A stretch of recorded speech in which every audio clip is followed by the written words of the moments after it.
Ladies, gentlemen, and friends beyond the binary, welcome to Step Back Tonight for today, October 26th, 2021. Jeez, we already made it to October 26th. I'm your host, Tristan, and yeah, I am the host of Step Back, and the co-host of the podcast, It's Probably Not Aliens. So yeah, that's stuff I do. Let's see. I stream on Mondays and Tuesdays. Mondays I do the Monday Discourse with Mia Mulder from 12 till 2. Although this week it's been rescheduled to Thursday, so watch out for that. And then Tuesday nights I have Step Back Tonight from 7 to 9, the show you're watching right now. So if that's what you want to watch, be watching it. I go by he, him pronouns. And if you want to support my work, you go to patreon.com/stepbackhistory and see videos early for as little as 84 cents a month. And yeah, if you have Amazon Prime, you can obviously help out by giving one of your Twitch Prime subscriptions. You get one per month and it costs nothing for you. Helps creators out immensely. So yeah, if you can give one to me, I'd be so grateful. And thirdly, if you have, if you have some money burning a hole in your pocket, bits, subscriptions on Twitch, and super chats are obviously welcome and appreciated because, it means you guys enjoy the stuff you're watching. But of course, don't do anything that you're not comfortable doing. My latest video just came out yesterday. It's called, Are We on the Brink of Mass Starvation? It's a video about overpopulation. People seem to be liking it, although it's not doing super great, but it's, I feel it is one of my more... I feel like maybe my performance in that video is one of my favorites. I feel the most comfortable. I tried a new research method for that video, and I felt way more on top of the subject matter in that than I did before. My next video has been decided due to polling and such from my $5 plus super chat people, and they have decided that I am doing a video on CyberSyn, the planned economic system done by the country of Chile in the 1970s. That never came to fruition, but it had a lot of promise, and so I want to talk a little bit about that. That's going to be the next. What is Tide of Iron up on the screen? No, it's. I thought this was funny. I thought it was funny because this is an attack against me specifically, so I thought that I would put the picture in here.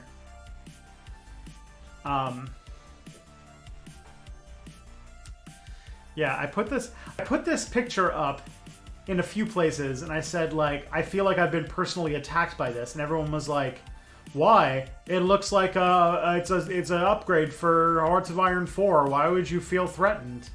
And I'm like, oh my god, how is this joke not landing? What did I do wrong? Is it the delivery? Huh.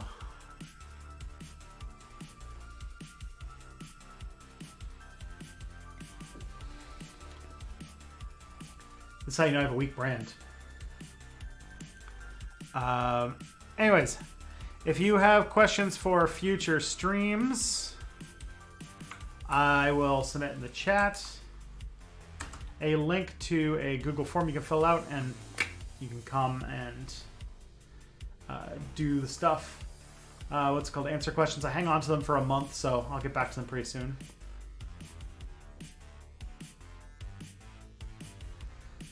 Never came to fruition. What do you mean? It was when I was up and running for a while at least. Was it? I don't remember that being the case. I think it was almost finished, but I don't know if they ever actually had it up and running. But that is for me reading to do, which I will be getting to eventually. I got what's it called? At this moment, though, I got Positive Leftist News to finish, and I've got a It's Probably Not Aliens video or episode podcast to finish. And then I can get to the next video. Probably, I don't know, Wednesday, Thursday, maybe Friday. Friday I'll get started on the video. Sounds good to me. Yeah. If this is your first time watching one of my streams, I'm sorry, I don't know why I'm so yawny right now. If this is your first time watching one of my streams, please make yourself known in the chat. We've got a very lovely and supportive Twitch chat and YouTube chat community. I do read both of them, despite accusations to the opposite. But yeah, if this is your first time here, say hello. We've got a great community that will welcome you in with open arms.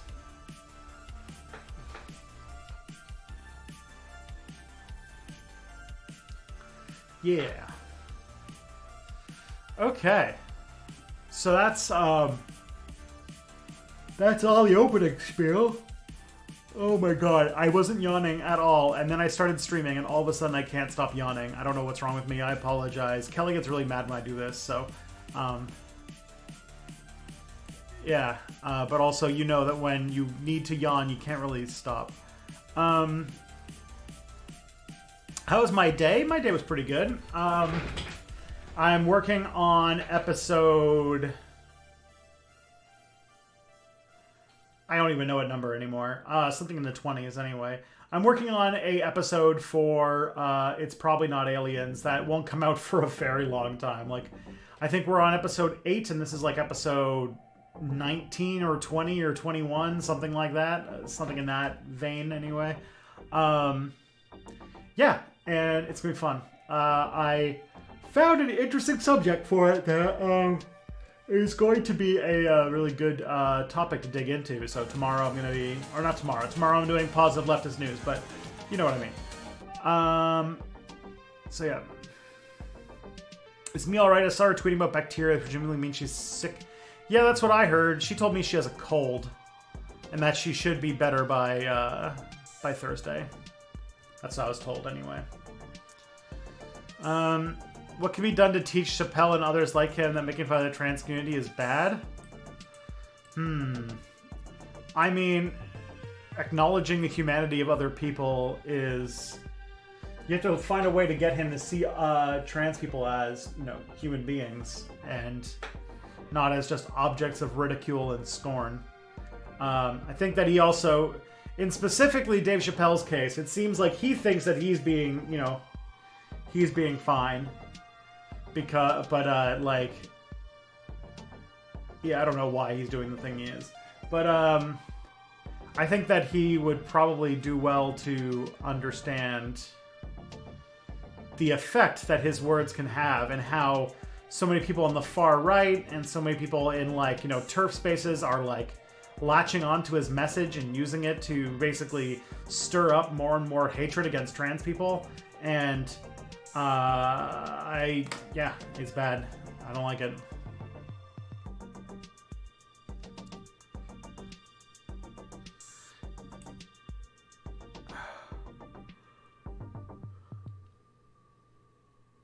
I need to listen to It's Probably Not Aliens. I've got a comrade who's concerningly into ancient alien stuff. Please do. We've got, like, God, I think we're up to episode 8 just came out today. The episode on the Piri Reis map. The best part about the podcast is that, the podcast was recorded so long ago that I've forgotten a good chunk of the episodes. So now I can listen to them like it's like my own podcast, and I'd be interested in it, as if it's like, you know, me myself listening to it. It's pretty cool. I listened to the Piri Reis map episode today, and I was like, oh yeah, I remember this stuff. That's cool. Oh, who else we got here? We got Drizzed 1180. Nice. Your Drizzed is the name of that dark elf from the R.A. Salvatore novels. I haven't read them, but as someone who plays a lot of Dungeons & Dragons, I know a lot of people who are really into the R.A. Salvatore Forgotten Realms novels. Should probably read it at some point. Because I'm like, I don't know. While I'm a big fan of the game, the Forgotten Realms, really, I just bounce off of it. And I gotta figure out, I gotta get into it somehow. Hey, thank you for the $13.99 super chat there, Myan Yan. Will you do a bonus podcast episode that covers History Channel's bad Nostradamus and Doomsday documentaries? Quentin Reviews be a good guest for that, I think. That actually sounds fucking dope as hell. Maybe I will write this down, because it's actually like a fucking... Quentin Reviews, for some reason, knows who I am. So, yeah. I will say that idea sounds fresh as hell. And I definitely will bring that up with Scott. And I think Scott's down for anything. So, let's do it. Hello, fellow Ontarian, they, them. Nice to meet you, Silver Samaritan. PLN is the best. Awesome. Yeah, I love doing PLN. And tomorrow tomorrow is, Mexi just sent me the deets for PLN, just this evening. So, tomorrow I will be getting to work on it in earnest. And it's a very fun. What map? The Piri Reis map. It's a map made by a Turkish admiral in the 15th century, 16th century. And supposedly, it's about, it shows the coast of Antarctica several centuries before it was discovered. Not the case, but, you know, that's the episode's about, right? So it's a lot about cartography in that one. Was in the middle of fighting monsters in New World. Yes, Driz is great. Recommended books, obviously. Yeah. Guess I should probably check out some of the R.A. Salvatore Driz novels. See, the thing is, even with, like, D&D stuff, I'm also, like, not super into elves, but, yeah, it's worth a shot. Am I going to stick with alien stuff, or will I branch out into other pseudo-history, like Atlantis stuff? So that's the idea, like, so the way that the show works at this point, we are kind of focused on ancient aliens, but, the name is... Like, I liked that we kept the name not like, you know, explicitly about the show Ancient Aliens, and that it's probably not aliens could be used for, you know, talking about pseudo-archaeology and pseudo-history in general. And my hope is that once the show has been, you know, once we've, like, kind of done Ancient Aliens, which will be a long time from now, because I think I'm on to, like, episode 3 of the show, and we've done, like, over 20 episodes at this point. So I definitely think that we will be doing Ancient Aliens for quite a long time. But if the show keeps going and we run out of Ancient Aliens content and the show's doing well, then I definitely have, and the show seems to be doing pretty well, that I'll keep the door open for branching off into other things, because there is a lot of stuff that I want to do. I actually do mention a good amount. There's an episode I do on the oh god, what was that thing called? The thing in Bolivia that people talk about sometimes. Is this embarrassing? It's because I recorded this episode back in the summer. Like, right now, the episodes that are coming out of It's Probably Not Aliens are, like, from, like, I think, like, April, I think, about right now. So, it's been a bit. Yeah. I don't even have it. Oh, dang. What is the episode on? I do an episode on... anyway, something that happened. There's a Bolivian ruin that I talk a lot about with... talk a little bit about, anyways, about the whole Atlantis thing with that. This year sucked... Hot take. This year sucked hard, but I honestly think it was mildly better than last year in spite of the insurrection and the fall of Kabul. I mean, yeah, it depends on where you were, but broadly, yeah. How did I get into history? My parents, mostly. My parents are both really into history. I went on a lot of road trips as a kid, and so I've seen a good chunk of the United States, and we always stop to see the historical sites and everything like that, so I learned a lot of history just, like, being up front and, like, seeing a lot of places where things happened. Furthermore, when I got into my left-wing activism, I started with a book called Rogue Nation, which is sort of a critique of American empire throughout the 20th century. And so my introduction into activism also came through reading history. And so all those things together, actually, like, I don't know if I've told the story, but it's not a very interesting story, so don't worry about it. But I was actually going to do my bachelor's in sociology right up until I was on the page applying to university. And I was like all ready to go and say that my major was going to be sociology. And that was going to be my thing, and I was going to do that. And I would have been, you know, step back sociology or something. But instead, I happened to be listening to episodes of Hardcore History or something like that. And I decided that actually, like, history was, like, the thing that, like, was always on the back of my mind as something that I was interested in all the time. So I went through with it. And I chose history. And thank God I did that. What's the deal in Sudan right now? Sounds like a relatively progressive regime was replaced by a reactionary Islamist one. Is that accurate? I don't know the details. I know that they're still, like, kind of dealing with the fallout of Sudan being split into two countries. But I don't really know the total story. Gaiman, Moore, or Morrison? I think I'm more of an Alan Moore guy out of all those. Drow feel a lot different from conventional elves. Might work for you. I'd pick up the Dark Elf trilogy and start there. Okay. Yeah, because they're like, what's it called? Weird, like, subterranean elves that worship an evil spider demon. And they're also, like, fiercely matriarchal to the point where it's like men are discriminated against in their society or something like that. It's quite wild stuff that goes on in that little story. Do you know how Western powers are involved? I do not. Will you be discussing things like ufology and Scientology in the future? Not necessarily, and it's probably not aliens, but I definitely have... I'm definitely well overdue to be making a video on Scientology, but at this point it won't be until at least when I come back from paternity leave, which will be in March, late March. Kind of thinking of an idea about how I'm going to do Step Back in 2022, and I hope it's going to work out, but if it does work, you might be getting some more content. So,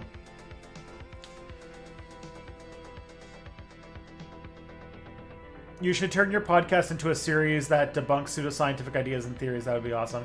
Yeah, I hope if the show just keeps getting, you know, information, keeps getting juice, and we can actually start making profit off of it, that it's a thing I could keep doing forever, because there's so many cool things to look at. Have you ever been to the Rockies, Tristan? Yes. Both. I've been through the Canadian Rockies when I was, like, about 10 years old, and I did a drive when I was 18. We drove from Las Vegas to Los Angeles, which involved driving through the Death Valley, but I don't know if that's too far south for the Rockies or not, but because there's a lot of the main part of America that I haven't seen is the Pacific Northwest, so it might have been that I haven't seen the American Rockies.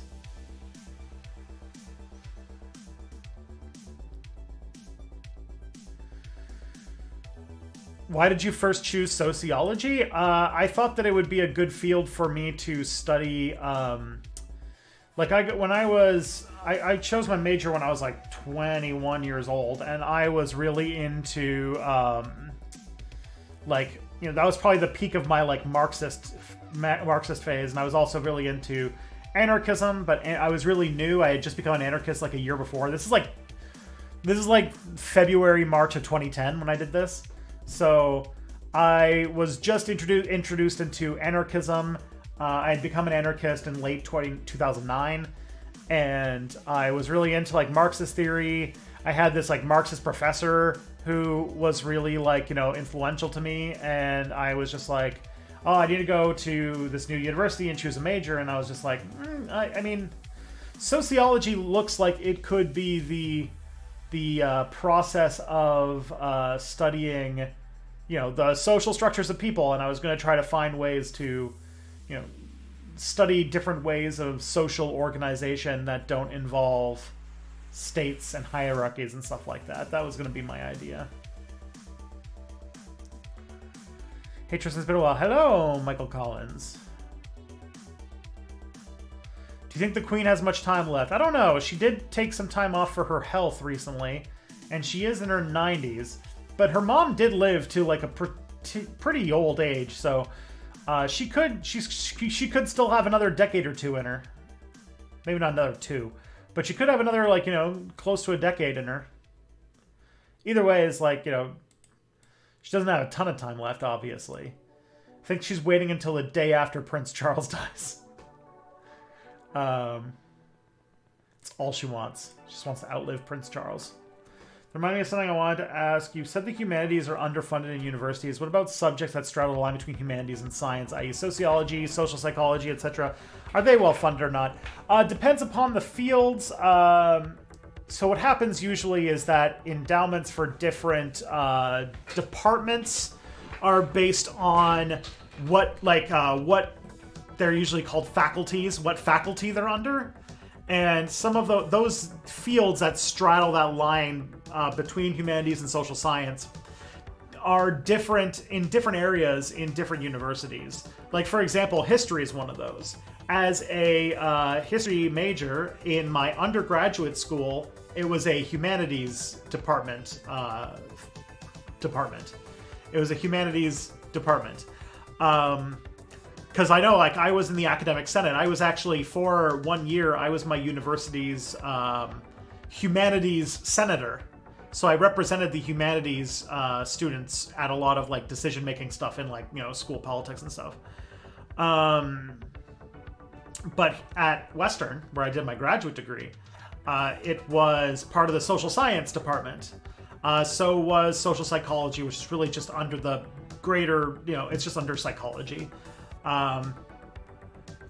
And sometimes social science does get more money. There are fields that get a lot more money in social science than others, like economics gets a lot of money. Psychology can get a good amount of money.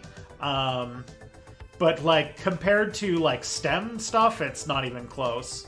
Like, if you're trying to do biomedical research, you can get grants for millions and millions of dollars.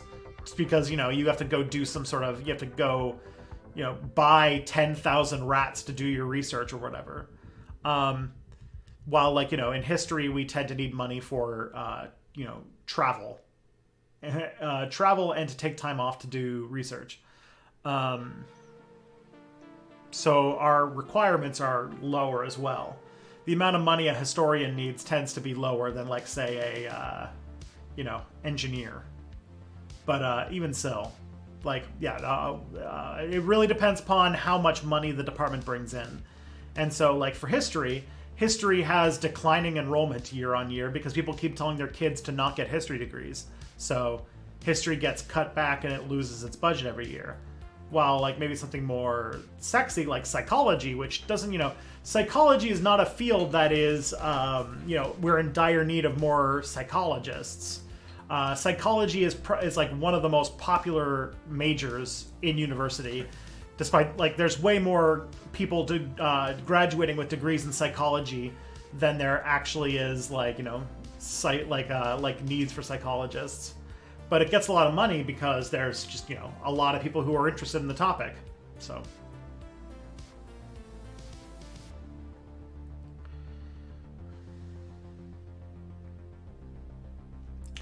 Death Valley South Mojave is considerably west of the Rockies. Okay, well, there you go.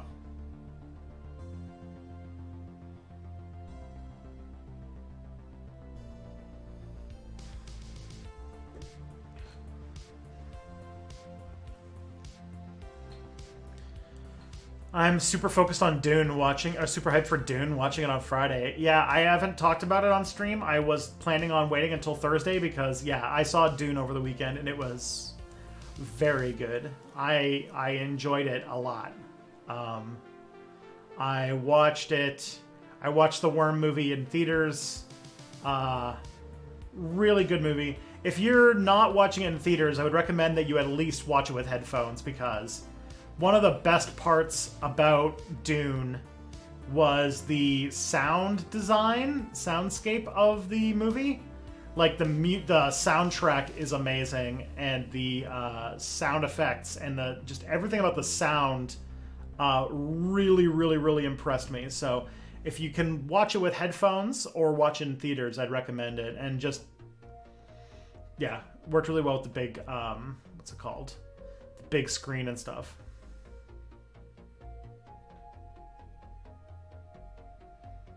Going for IMAX? All right. Yeah, you're going to have a good time. Dune is one of those movies that is very good if you can watch it on a big screen. They've already authorized Part 2 to be released in 2023. I saw that. I'm excited. Might be my son's first movie. I don't know. I did not watch it in theaters and really love the David Lynch one. Well, you know, do what you can, but I really enjoyed it in theaters, personally.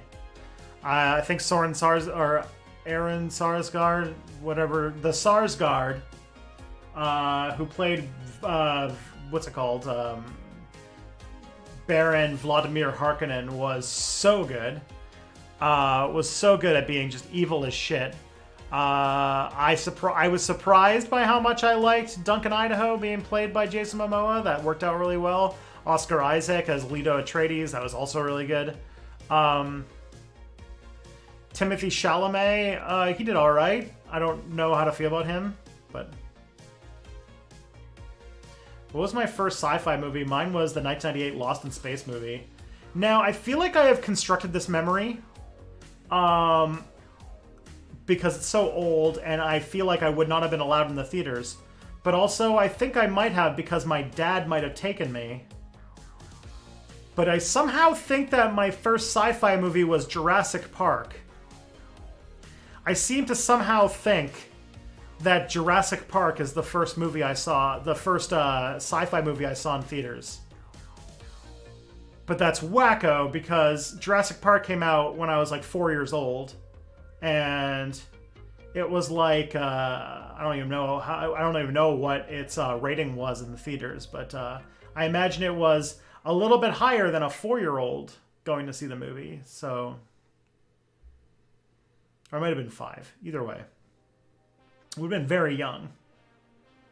So, could very well be that I did not see it in theaters. But you know, no one really. It's hard to remember stuff from like when you're 4 years old, right?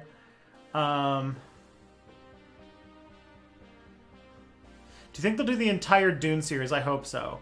Maybe. If the second one does really well, I imagine they might do.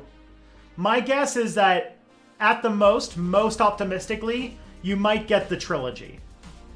Like I think that, you know, if we get very, very lucky, we might see Dune Messiah and Children of Dune. Those I could see being made. I don't think we'll. Unless these movies do absolute gangbusters, I see it very unlikely to be for like God Emperor or Chapter House or Heretics to become movies. Just because those are going to be movies that are much harder to explain to audiences.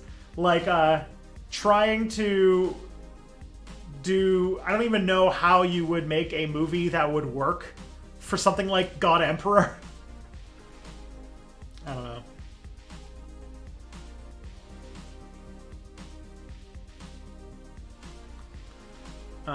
Let's see. Jurassic Park. You saw Jurassic Park 2 in theaters when you were 5. These movies have shockingly low rating for how many people get eaten. Yeah, that's true. Also, it probably was one of those things where if I went with my dad, I probably could have gotten it and it wouldn't have been a problem. Have I played the Dune Command & Conquer game? Yes, I have. I played it a lot when I was a young person. Yeah. The Dune Command & Conquer game, which is just Command & Conquer reskinned with Dune things, was great. Remember watching Jurassic Park in the theaters with my little brothers. 90s cinema much more loose with the rules. There you go. God Emperor was terrible anyway, yeah. Although I do think that you could make a very solid trilogy out of doing Dune, God Emperor, or not God Emperor, Dune 2000, you guys got me thrown up. What's it called? Doing Dune Messiah and Children of Dune. Because that all tells a sort of like, that's like Muad'Dib's story, right? That is the story of Paul Atreides. And then, you know, when you get into, I don't know, spoiler alert, I guess.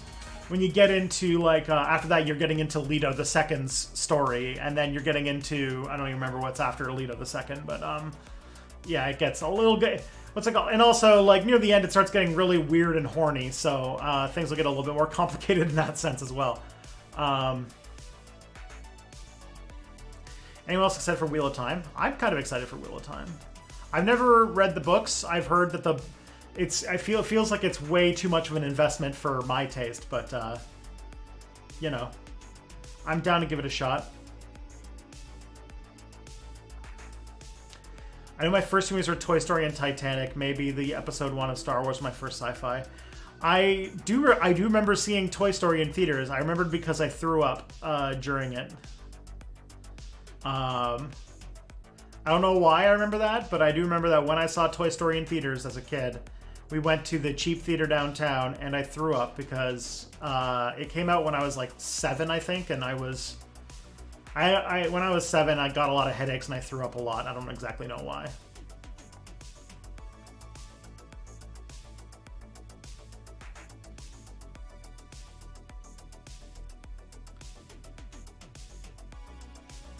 All right. So let's actually move on with the content. So we got a few things. Let's see. Here's some news stories. Proposed legislation in Ontario would force employers to allow workers to unplug after hours. This is just a story that came up on the CBC today. Very local for me, but goddamn, I can't believe this is not a thing that is standard at this point. But it's good news. I'm happy that this is a thing that is being considered, because these sort of like, you know, your boss like being able to email you and expect responses after hours is extremely abusive, especially for salaried workers, because hourly workers have more of like a, you know, opt out for that kind of thing. And it's turning into sort of like, you guys have talked about that, like eternal work hours or whatever. And in France, you have this. You have the right to log off. At the end of the day, at the end of your workday, you don't have to answer emails by law. Your boss can't like make you do work after hours. And I guess they're proposing this in Ontario as well, which I think is really good. I hope we see more of this in the future. I remember seeing Phantom Menace when it came out and being horribly disappointed. I remember loving The Phantom Menace when it came out, thinking it was one of the greatest things I'd ever seen. But also, I was 10 years old, and I probably liked it because the characters were on the freaking Pepsi cans. So, you know, when you're 10, you don't know, like, what's it called? When you're 10, you're an idiot. Your taste is terrible. So, yeah, I do remember thinking it was so good when I was fucking 10 years old, though.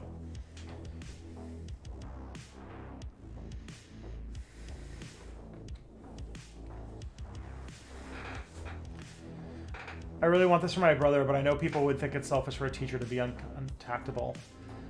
I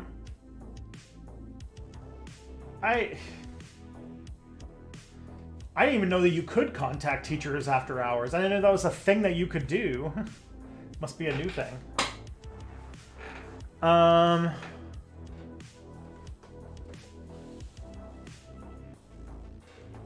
Let you step back, keep up the work, goodbye. Thank you, Cabal's Corner. Much appreciated.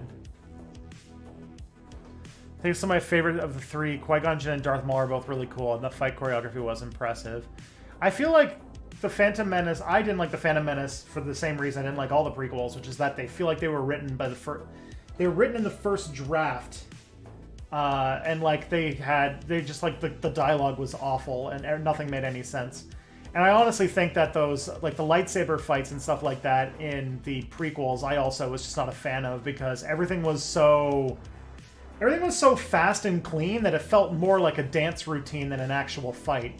Nothing felt like, you know, like it had any weight to it. It was very much like, you know, everything was weightless and moving super fast, and I was like, this is like, I don't know, it doesn't feel like two people are fighting. It feels very rehearsed, you know? And so I didn't like that. I mean, when I was 10, I probably thought it was awesome because I was an idiot. But, you know, that's sort of the main issue. I I think that it suffered a lot from the issue of the fact that George Lucas had such direct control over these 3 prequel movies, and they were willing to toss out any number of money to have them made. And George Lucas, people who are a bit younger don't know this, but like before the prequels came out, George Lucas had he was what's it called? He was like royalty. People thought he was like the genius who could do no wrong. So kind of like with Harry Potter in the later books, and I would say that and even George R.R. Martin, although George R.R. Martin I think still kept his quality up, that after they've kind of become established figures as untouchable, it gets what's it called? They nobody can criticize them, and so when their stuff doesn't make any sense, because this person has so much weight in the industry and so much power, that people won't really call them out when they're making something bad, and the auteur feels less likely that they're going to actually going to help out.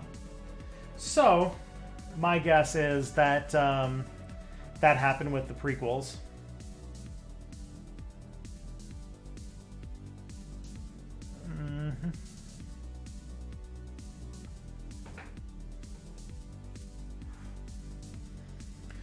The parents can't contact him, but he gets assigned to mentor trainee teachers, and he has to be constantly available for issues relating to them. Oh, I did not know that. Winds of Winter is never getting released. I don't think so. I think George Martin is pretty done with this part of the Westeros story. And honestly, while I would love to see his take on how A Song of Ice and Fire ends. I think that for creative people, I would more appreciate something that he made that has his passion in it than forcing him to finish this big behemoth of a series that he is obviously not enjoying making. That's my take.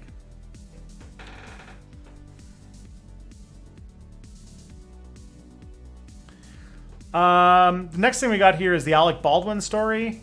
So, I think pretty much everybody on the internet heard about this. That, there was, because of, various reasons, I think there's, a big investigation going on right now. But, a prop gun was loaded with, prop gun. When they make movies, they use real guns. They use blank bullets. But a gun was loaded with live ammunition during a filming of a movie. And during rehearsal, Alec Baldwin fired a real bullet, I think, or either that or a blank at way too close a range, and ended up injuring the movie's director and killing one of the cinematographers. And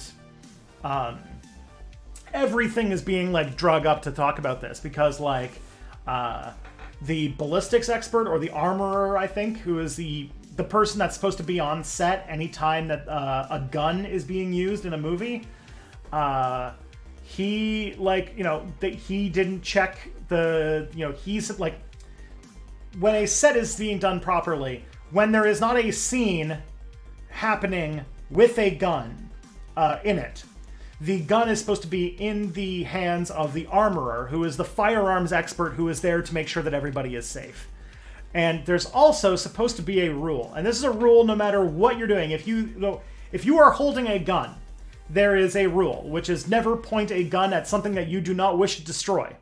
And obviously, this is obviously an accident, a really bad one. But what it does do is it speaks a lot to the entire industry as a whole having a very laissez-faire approach to safety on set. And people have complained about this for a very long time. And right also during the moment when IATSE, the sort of union of people who do all of the things that are acting that are not writing or all the things about making movies that are not writing and acting, are considering going on strike over safety concerns and things like that. This really blows things up into proportion. Shows that this was negligence. This was a disrespect for the power of firearms that led to somebody dying. Somebody who apparently had a very promising career ahead of her. And that really sucks. And I hate that that happened.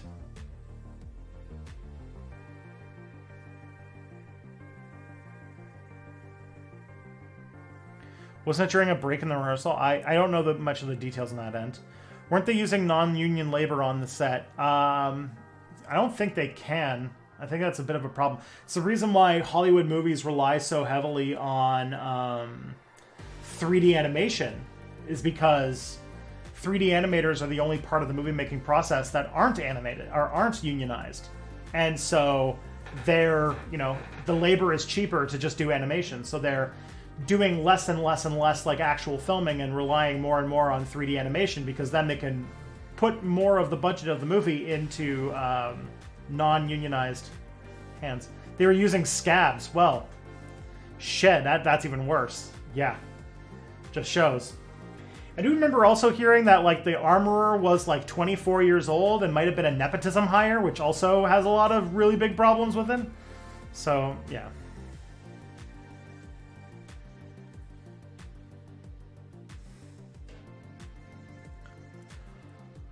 And the crew's exhausted and overworked, yeah. They'd rather do cartoons than pay people properly. Yeah. If you ever wonder why movies are so over-reliant on computer graphics these days, it's because of this. Also, what are scabs? Scabs are basically when a unionized workforce goes on strike. The company that will then hire a bunch of workers to sort of fill in for the positions, for the work that was lost by the people who are on strike. And they're called scabs. Because basically, you're basically a rat if you take these jobs. And they would come in and they would, they'll work the jobs. And typically they're, less, because they have to hire so fast and they're so desperate, they usually take people who are, less qualified and maybe more desperate. Although, yeah, and also there's some really complicated stuff in the history about labor relations in America and racism and stuff like that, because during the heat of the labor movement, when the white unionized workforce went on strike, oftentimes they'd hire black scabs, and this would cause a lot of problems, obviously. Yeah, so I plan on making a video at some point about the U.S. left and racism and the labor movement and race and all that kind of stuff, but it's complicated.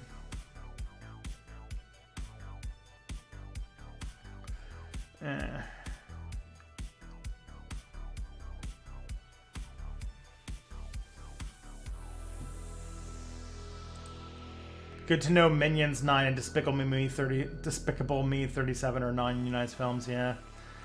Particularly, there was, for the Seth Rogen movie, Sausage Party, apparently, there was a lot of labor violations in the animator studio that made that movie. What is this fantastic playlist? It is Stream Beats Synthwave. So it's a playlist of stream-friendly music on Spotify.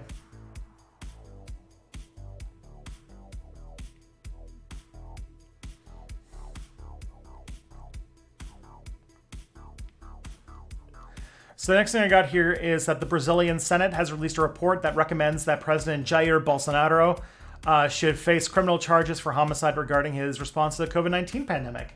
So, Jair Bolsonaro not responding to the COVID-19 pandemic in a good and, responsible way, and in fact probably making the problem a whole lot worse with a lot of the pseudoscience he pushed. Maybe he will be held criminally responsible for killing all those people. Which sounds legit to me, if that goes through. But furthermore, it also looks like he's just going to get absolutely wrecked in the next election, which I think is next year. So watch this space. Brazil might have a lot of changes, because it also looks like President De Silva might be coming back and might be being president again, which would be pretty nice.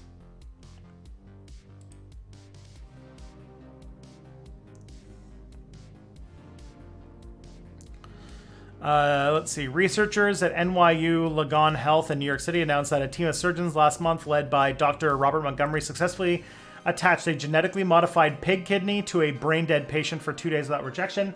Huge news. Huge news in the area of organ transplantation. You guys don't even know. So this is called xenotransplantation. It has been a thing that has been theorized for a long time. And if they can get this nut to crack, they could use animal organs in people. Especially pigs, because pigs have very similar organs to humans. And if they can do that, a lot of our issues, especially when it comes to, because we are like, there are some organs that we are very desperate in need of transplantation that we have a very low supply of because people don't donate their organs or they're not in good shape when they die. That this could be huge. This could save a lot of lives.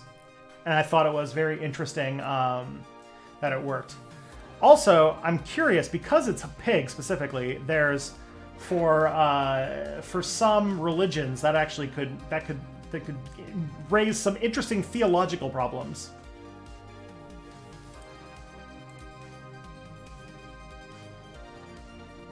So yeah, reminds me. What does this mean for animal ethics, though? So many fascinating conversations we had about this. Yeah. I mean, yeah, I get it. I get that there's like some definitely like animal welfare issues involved. What will the vegans say? Yeah, that is a very good question.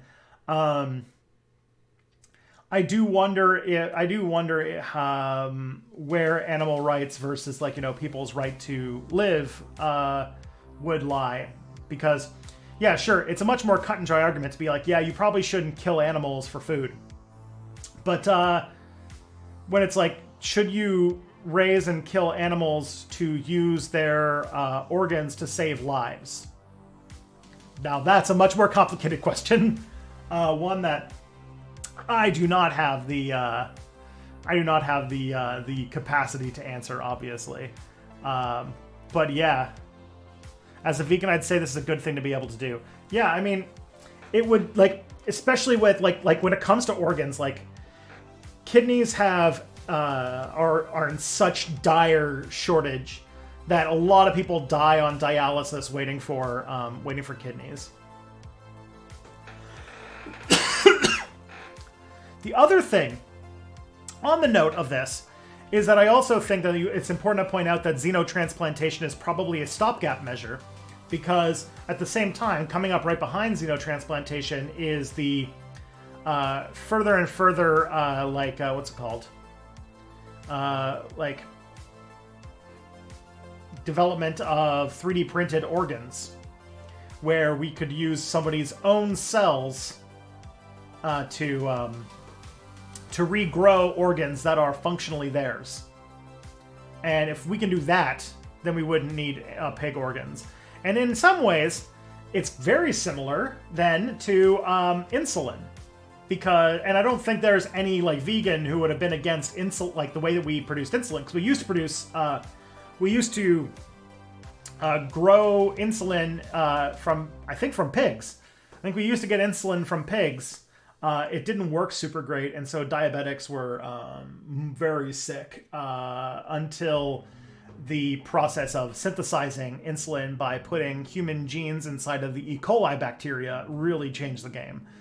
We could make human insulin much easier. But I don't imagine that imagine that horses. It was horse insulin? Okay.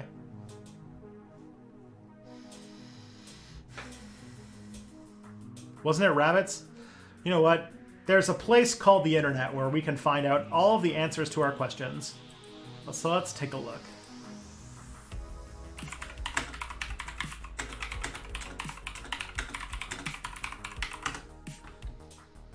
Insulin was originally derived from the pancreases of cows and pigs.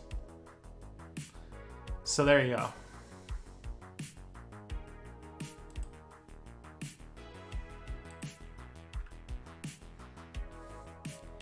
I am vegan and have diabetes and just have to live with this. I mean, this isn't the case anymore. This is not how insulin's produced anymore. It hasn't been for a long time. We now put human genes into E. coli, And E. coli can produce insulin now. So you're good. Unless you, trust me, unless you're like vegan for not eating bacteria. But at that point, man, there's not much you can eat anymore. But yeah.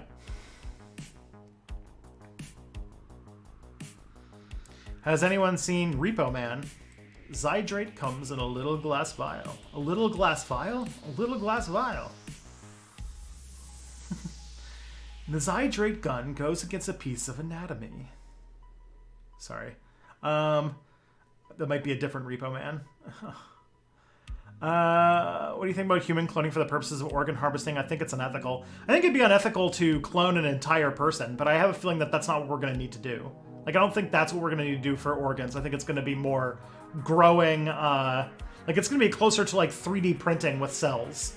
They already have this, they're already started working on it, where they make, like, a kind of, like, cellular, or, like, a kind of substrate, like, a kind of, like, structure that then the cells grow into to become the organ. They've already been able to make really little organs to do research on. But then, like, you know, they're developing it into, you know, more full-size organs. I think they've already been able to do it with, like, bladder, because it's a very simple organ, but it's a work in progress.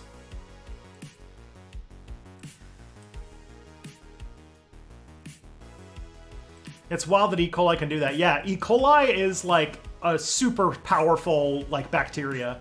It's, like, in a lot of industrial processes, just re-engineering E. coli bacteria to produce something. They're very easy to do that. It's really great. That's my opinion about people who eat animals that they've hunted themselves. Is that a good balance? It really depends upon what you're hunting. Like, to me, I'm not a person who lives in, like, I don't know, I'm not, like, super developed in, like, radical animal rights things. I imagine that it would still be a problem to some people. I mean, there's to a lot of people. But there also are ecosystems where we have basically, like, destroyed their predators, and there are also cultures where hunting is a very, like, you know, deep part of their cultural heritage that it would be pretty shitty and white supremacist to get people to change, but yeah. That's Repo the Genetic Opera, okay.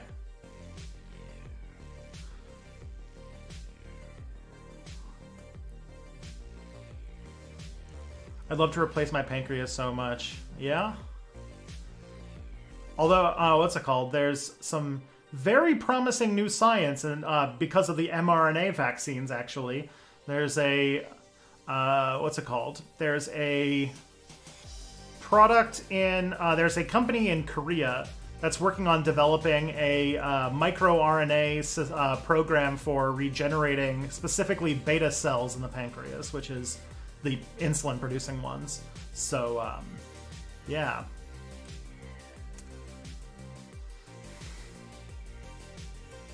You know, there's hope. There's a lot of interesting stuff on the horizon with that, in that area specifically. All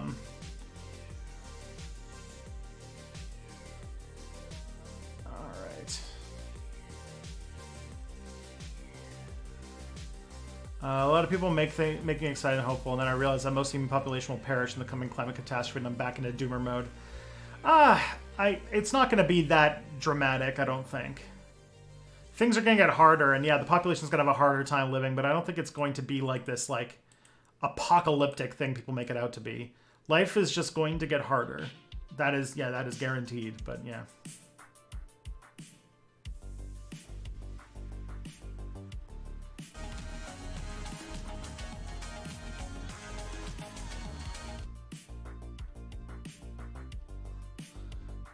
Can't wait to get a 3D printed set of lungs. Yeah, go for it.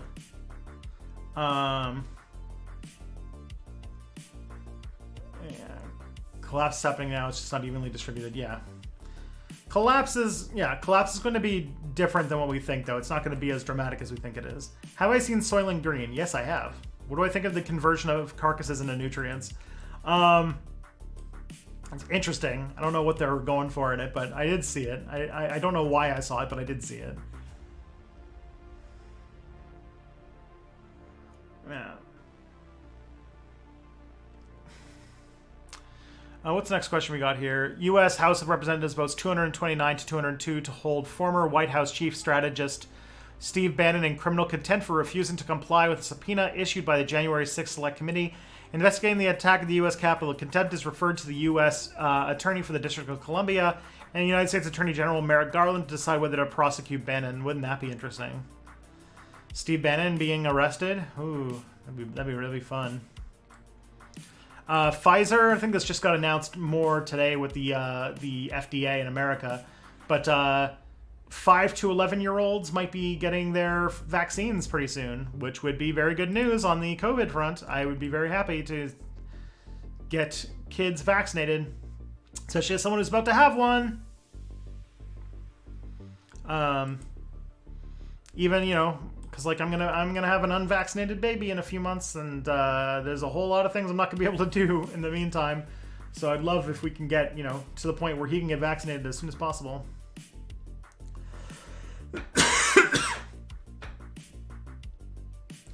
Luxembourg legalized cannabis, the first country in Europe to do so. Congrats, Luxembourg. Way to one up the Netherlands.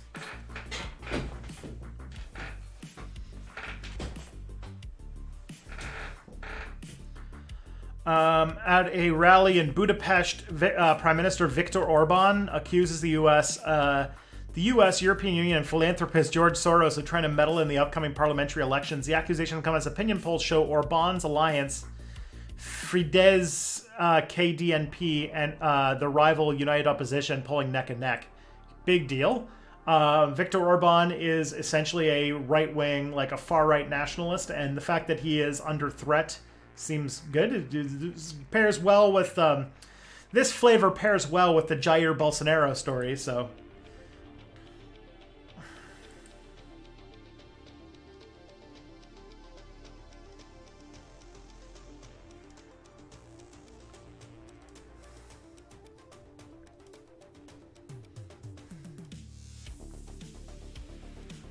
yeah.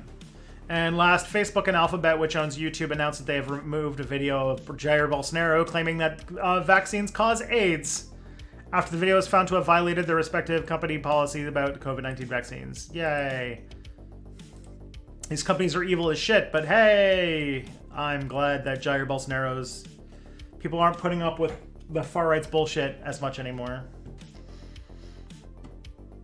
And also, yeah, there was a general strike in South Korea. And look at that! Look at the Squid Game guy showing up. That's so good news.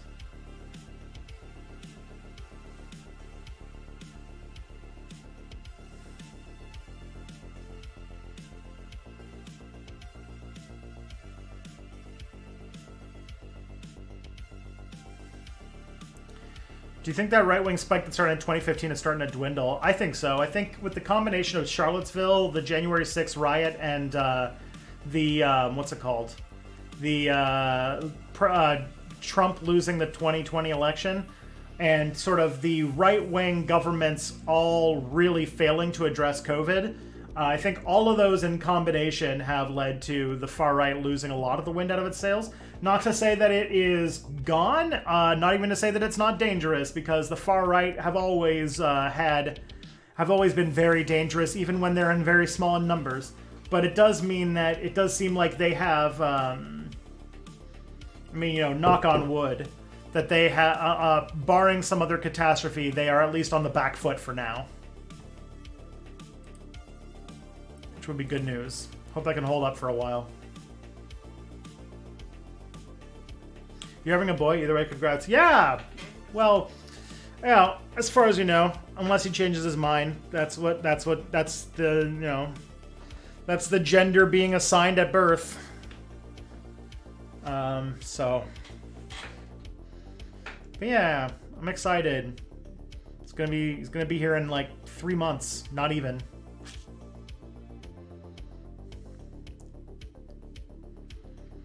And then, yeah, I already have all, like, oh, my old office is now full of baby stuff. And, yeah, it's going to be a big deal. It's pretty exciting. All right, so let's do some questions. Ooh, right at the halfway mark. That's good.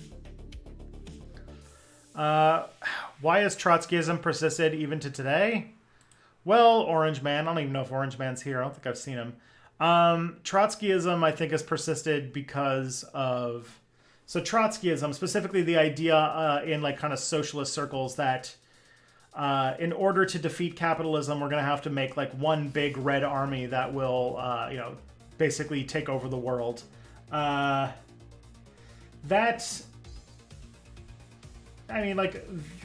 Seeing the kind of situation, and you can think about the kind of anemic victory that many, like, reformist movements within capitalist countries would have. It is, very,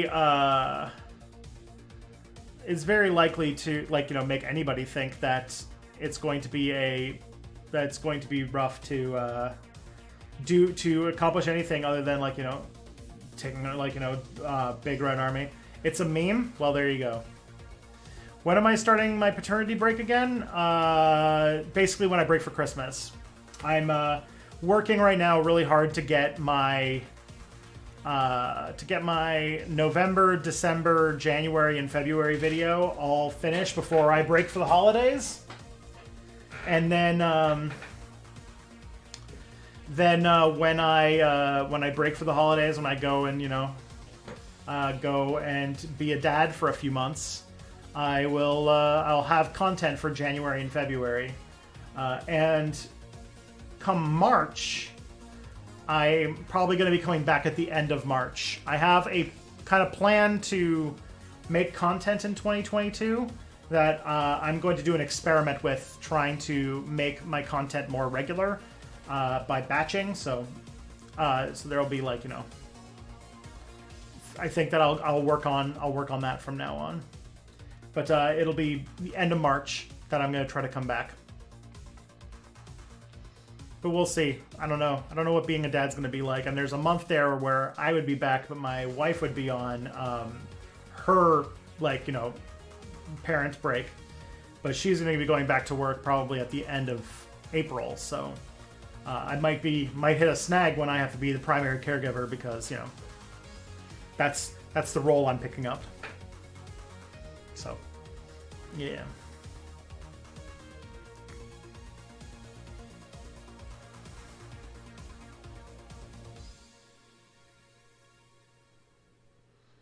So what you're saying is you're going to temporarily step back from Step Back. Yeah, I hate to do it.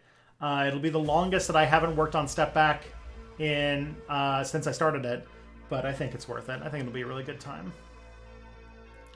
And there will still be videos.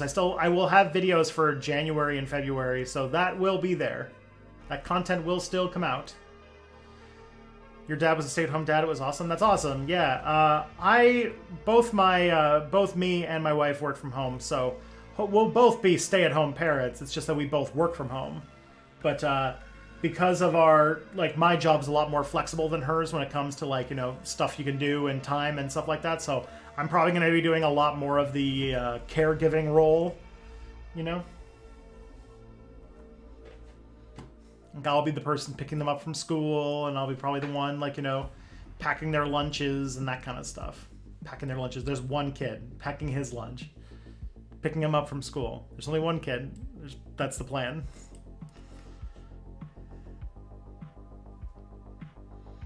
Need more people like you. Oh, that's kind. Thank you. All right, let's see what the next one we got here is. Imagine you're casting a movie set in Britain in 5266 BC. What race or ethnicity would you think the actor should be? So we know now that people who lived in pre-agricultural Europe are almost definitely dark-skinned. In the last decade, we've seen a couple of documentaries piss off gammon by casting black actors to play ancient Europeans. But it's probably not particularly accurate either. There are a lot of dark-skinned peoples around the world, and most of them don't look anything like sub-Saharan Africans. The truth is, ancient European hunter-gatherers probably didn't look like any ethnic group that exists today. Yeah. If I was making a movie like that, I would probably... I'd probably hire a casting director that would try to find people who look like that. There are people who look like everything in this world. And so, there'd be a hunt for finding talented actors who look the role. And, there's stuff you can do with, hair and makeup and stuff like that to also, make it work right. we're just going to get our weekly Twisted Fixes up the streams. Yeah. Luckily, there will be videos. I still will have a video coming out in January and February. So there will still be content. There just won't be. Yeah, I'll be probably taking off streaming until March, and then also when I come back, I'll probably be considering a different stream schedule. I don't exactly know what that's going to look like, but I don't think it's going to be any less hours. I just want to I'm going to take the idea of having a break to see if I can change what my routine looks like right now. What artistic period do I prefer? I'm a very big fan of kind of early 20th century stuff, like 1920s art. I really like Dadaist stuff, and my other kind of art that I really like is a bit more modern. Like, I really like dark surrealism, which is not really a period, it's a genre. But I really like, and I don't like, it's kind of like, 1970s, 1980s with people like H.R. Geiger and Stanislav Babinski and stuff like that. Like, I like that art a lot.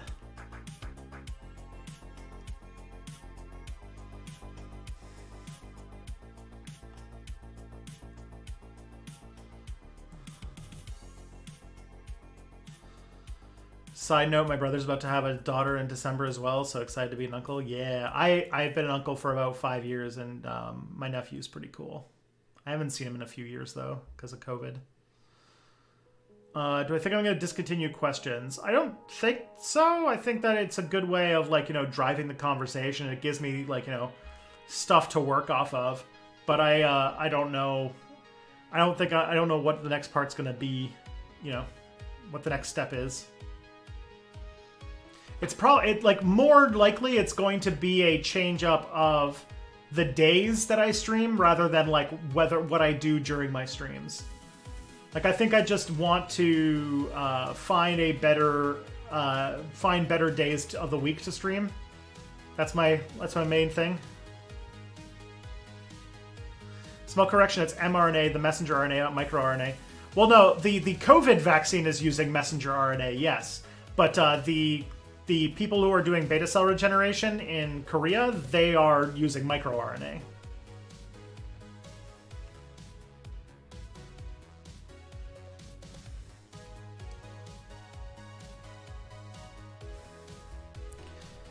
Hey, how do you respond to people who say, but owners and employees take a risk too? I usually say something like it's more risky coming in not knowing if you're going to get fired. What do you think? I mean, depends upon who you are, but I would say owners and employers don't take that huge of risks. There's this romantic notion we have that small business people are putting everything on the line, and if the business goes under, then they go under. But in order to start a business, you already most of the time have to be pretty well off. And a lot of especially without brick and mortar stores these days, a lot of businesses can be started with very little risk. Furthermore, there's a lot more safety systems in place for a person with a failed business venture than somebody who is, economically or who's an employee. Plus, at the end of the day, you're controlling that. Starting a business is your choice. We don't what's it called? We don't take problem gamblers and try to say, well, their chosen vocation of gambling means that they take risks, so therefore we should worry about them too. I mean, we probably should, but that's a different thing. But there's a point where if you're starting a business, that you're taking a risk, while other people, they don't necessarily want to take risks. They're just forced into doing it.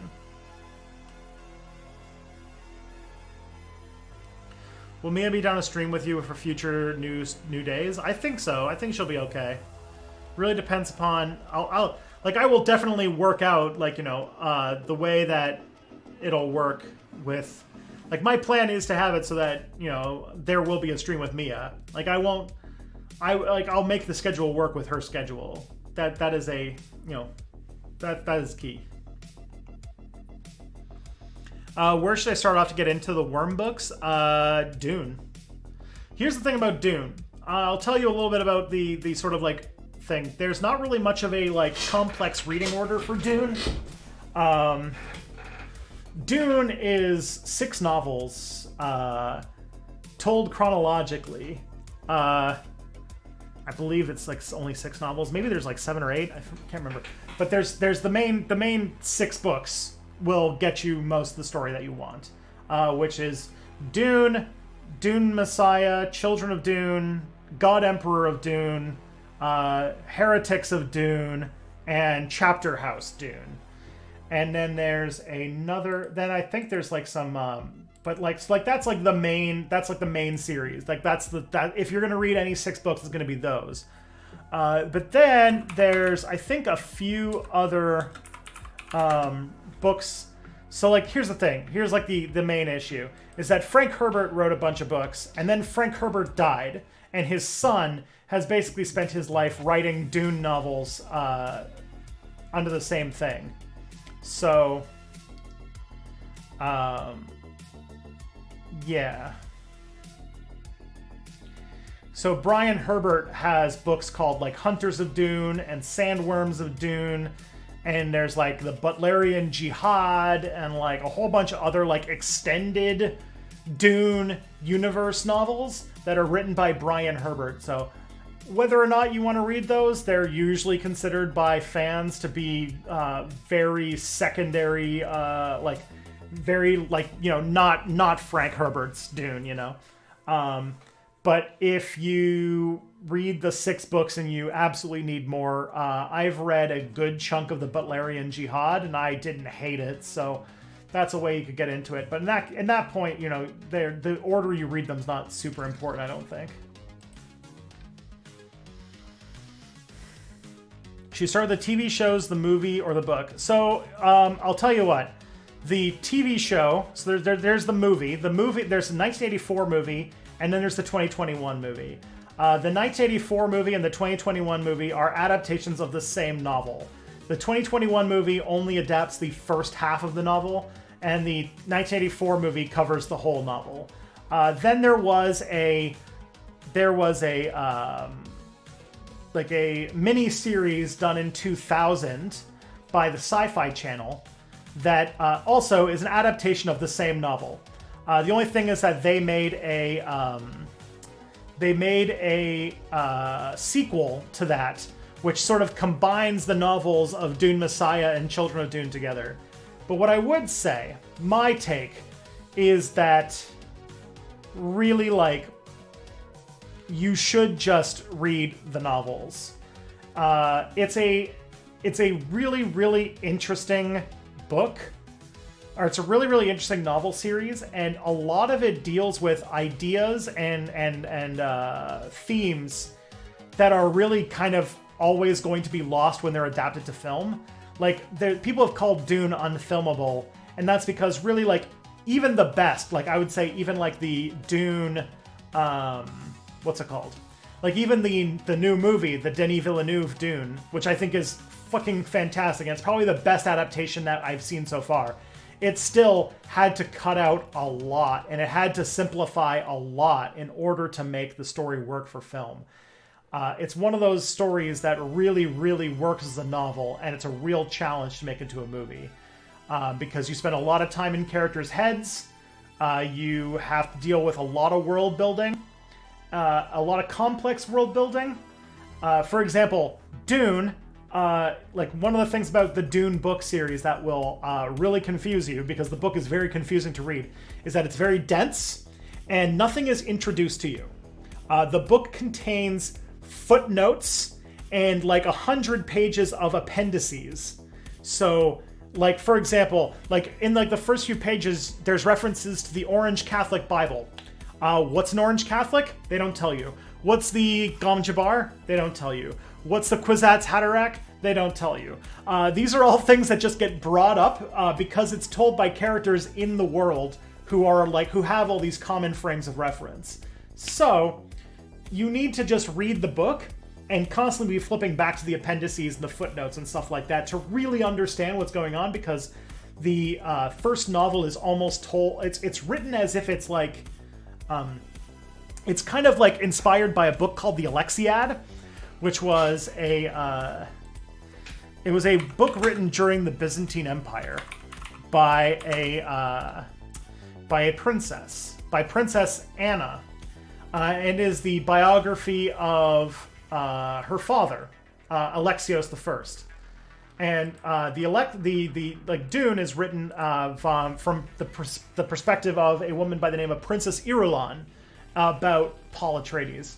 So it's good. It's a great book.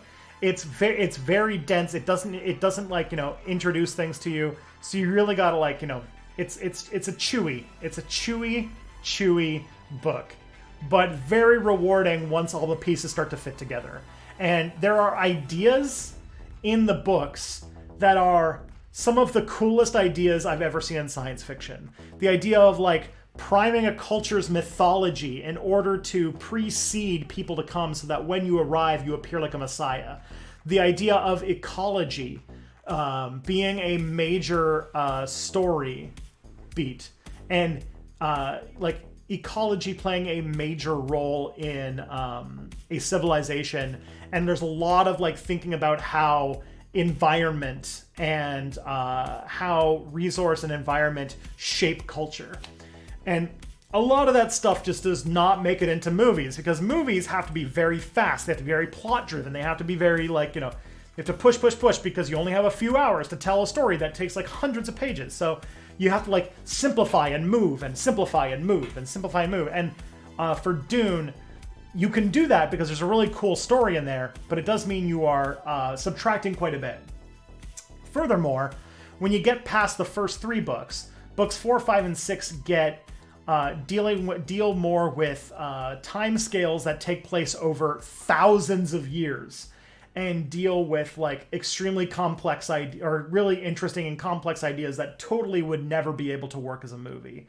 So I would argue that, yeah, like, Dune is a really cool book series that makes great movies, but the movies will always never really live up to the books. In my mind, it's a completely different thing. It's one of those things that really just doesn't work as a movie. Or I'm not saying it doesn't work as a movie, but, you know, I think you can get what I'm getting at.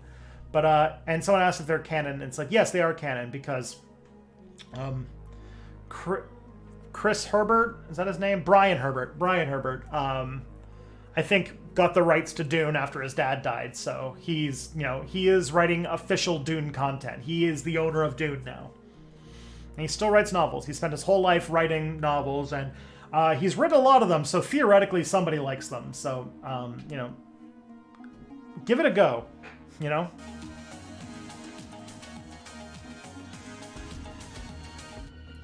How do you spell the name of that Byzantine book? The Alexiad. I think Frank Serpico just wrote it. Alexiad, yeah.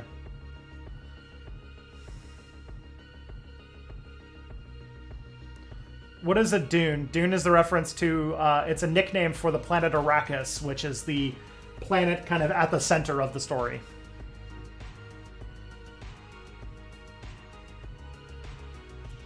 Back when Lynch's Dune came out, they handed out a glossary flyer for when you see it in the theaters. Oh my god. Is Dune leftist in ideology? I wouldn't say leftist. It's dealing with, it's not really dealing with, it's dealing with, like,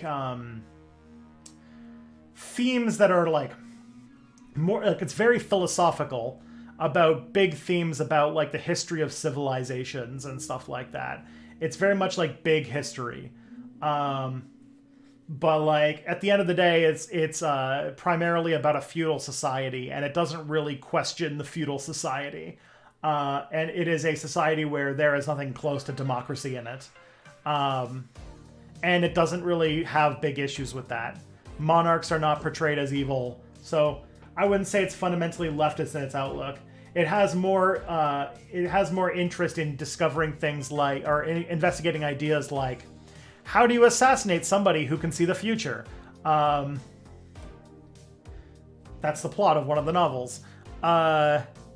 How if you can see the future and you can see the path that humanity needs to be on, what things are okay to do? What lengths is okay to go to ensure that humanity gets on the right path? These kinds of things are big questions. Are his any good?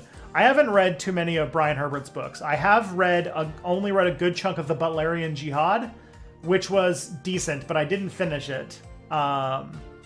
Mostly because I think I was reading it when I was on vacation, and the vacation ended before I finished the book. But, you know.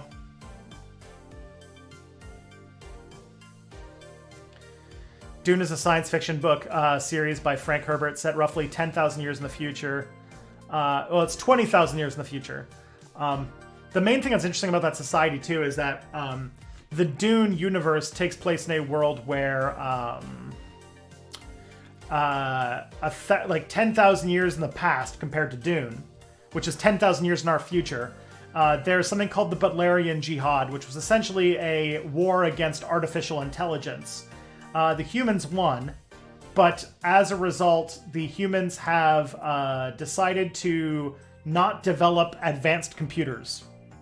So their society is like,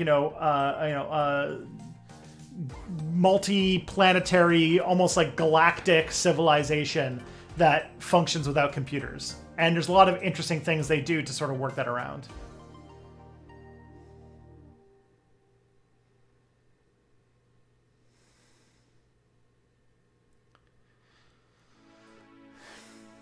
But yeah, I would say that Frank Herbert's like interests were not really in studying like explicitly political, like kind of like low-level political issues. It was very much like really big picture. Like Dune is extremely big picture.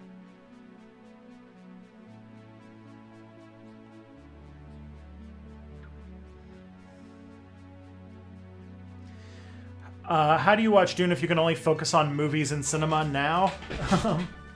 I mean, go watch the movie. Go watch the Denis Villeneuve movie, and then watch the sequel. You might, if you're feeling really spicy, you could consider, hey, Ali Infinitum, thank you for subscribing. If you're feeling really spicy, you could try watching the sci-fi miniseries to get the rest of it. But honestly, like I feel like Denis Villeneuve's version is the best adaptation I've seen of all of them. The other thing in the future is that, what's it called? Is that because they've invented force fields, but the force fields work in a way where if you shoot a force field with a laser, like a laser gun, it creates basically a nuclear explosion. So in the far future, everybody's got these force fields. So warfare has sort of changed more into knife fighting, and there's a specific or sword fighting. And there's a specific, tactic for fighting with these weapons so that you, attack at a speed that's fast enough to penetrate or to cut, but not fast enough that you get, deflected by the shield. And it's, this whole complex, fighting style that they all learn. And so, that's one of the best things about Dune is that the world is just so thought out. Jerf is my homie and also goes by they, them, and is a cool person among us. Oh, I didn't... Which one's Jerf?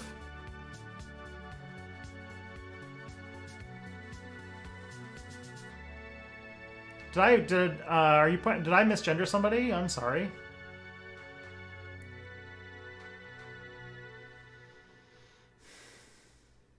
It's not in Swedish cinema. You can get it on HBO Max or, there are places it can be found on the internet already. All right, I gotta get through these questions. We've got a few before I need to get to the end of the... I only have half an hour left of the stream, so let's move forward. Lightsabers? No, like actual swords. I told you in the book I'm reading suggests that Roman slaves might have had their own myths and legends. If that kind of information had survived from ancient and medieval times, i.e. what slaves and later peasants thought and felt about their world, do you think you'd find it more interesting to study?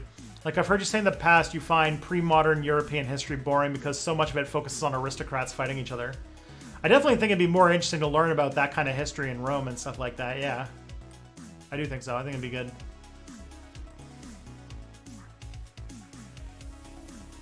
Your Reddit account just turned 9. Wow.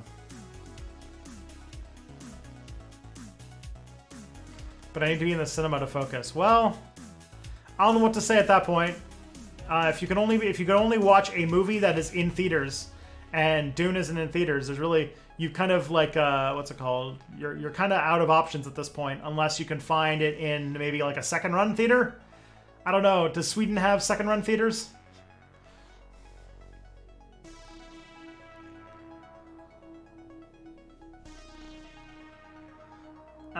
All right. How should the left treat college students and graduates? On one hand, I see many treat college as a place to radicalize people. On the other hand, I see people treat college students as privileged and elites. Yeah.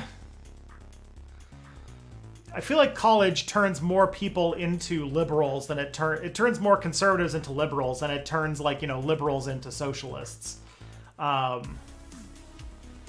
think that it's a breeding ground for people to play with and entertain leftist ideas. Sure. But yeah, you have to do that, like, you know, there is a privilege of being able to go to university. Although, you know, it's a lot wider now because university is almost more expected than it used to be. But yeah. Our cinemas are monopolies. Jeez. Man, the universe really doesn't want you to watch this movie.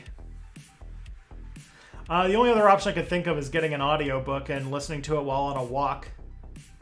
That's how I, like, devoured most of the books that I read this year.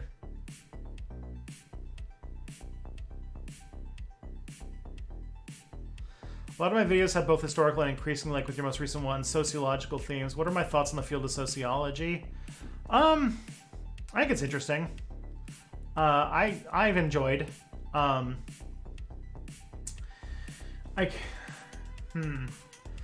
think that there's two types of sociologists. There are people who do a lot of work to find the problems in the world that I think are very interesting and really cool. And there's a lot that have like these kind of like weird prescriptive ways of like solving social problems in really like kind of like pro-market type ways to like, you know, tell like neoliberal government policy. And I think that kind of stuff is fucked up, but yeah. Going to university in Canada, I'm really interested in learning more about leftist politics or leftist historical events and related topics. Cool. Do you have a question? Casktober 20?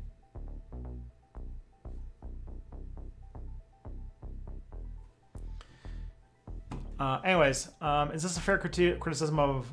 Oh, I'm taking some sociology courses which cover Marx and Marxism somewhat. I'm not sure what kind of area I should go into to learn more about Marxism and such in sociology, history, or something like that. Political science, economics, history. Those would all be good areas to kind of play through a more better understanding of Marx. I'd probably say if you are really interested in studying Marx and Marxism specifically, then you probably want to go into political science or philosophy, actually. If you can get yourself into something like a critical theory program or something like that, you'd probably be that's probably where you'd be best off and where you'd probably find like a lot of your homies.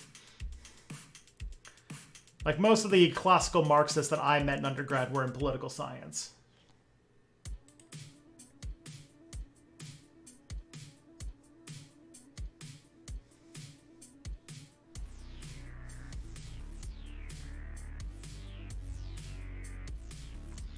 All right. The other day I was watching a left-wing streamer talking about Marx, and he made a point that Marx kind of makes Western civilization seem like it's protagonist of human history. When he claims communism is supposed to evolve out of Western capitalism, like you could read Marx and come to the conclusion that the West exploiting the rest of the world was good, or at least necessary, because that led to the growth of capitalism. Capitalism needs to happen before you can do communism. Yeah, that's sort of like a good critique of like classical scientific Marxism. I don't know where I fall on that, but as an anarchist, I would probably say that there was periods that would be considered communist long before there was industrialization, that there are societies that you know lived in that way, and that communism was very possible without needing hyper advanced technology or even industrialized technology. So yeah, I would say that that is a valid criticism of Marx in my mind. At this point, do you think the United States will survive the 21st century intact? Should it be broken up? I mean, should it be broken up? yeah, I think that all countries should be broken up. But will it? I don't know. The U.S. is 20, like in the next 80 years. A lot of really bad things would have to happen in a row. I think the U.S. will be greatly diminished as a world power by the end of the century, and whether America is being kept together by like decades or centuries of prosperity, I don't know, but I definitely think it'll be a lesser version of what it is. But I can't see U.S. balkanization happening. I mean, that's rue the day, right? Because everyone thought the Soviet Union was going to be around forever, right before it right until it collapsed, but century is a long time for a lot of things to happen, I guess, is what I'll say. That, a lot can change.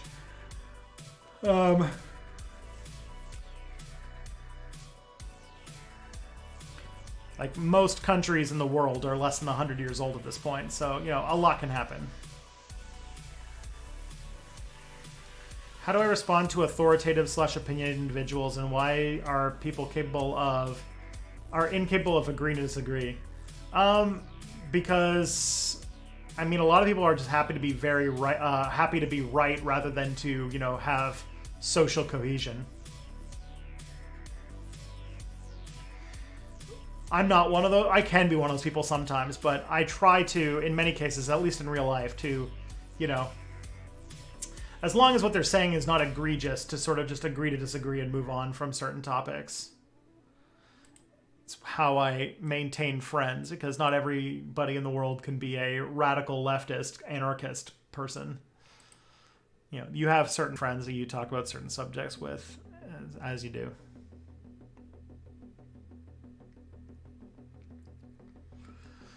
I have this idea for an alternate history timeline where nuclear weapons stop working in the late 70s and the USSR and NATO start fighting a conventional World War III in 1978. The government massively investing in war production helped pull the U.S. out of the Great Depression. Do you think the same thing would have happened during the economic downturn of the 70s if the U.S. had to start producing material for a similarly massive war? Maybe. I guess, the thing about the U.S., about the 70s and, the kind of, economic downturn, it had to do with an oil embargo as well as a bunch of issues with, the fact that they're being outcompeted by the rest of the world kind of industry coming online. A lot of the reason why the U.S. was so dominant at the end of World War II is because they were one of the very few countries to get out of the war without having their domestic territory destroyed. They were producing almost half of all goods on Earth. By the 70s, that was starting to change. So I don't know if a war like this would, maybe after the war, but a war like that probably wouldn't, necessarily result in an economic boom. Or at least the same level of one, anyway.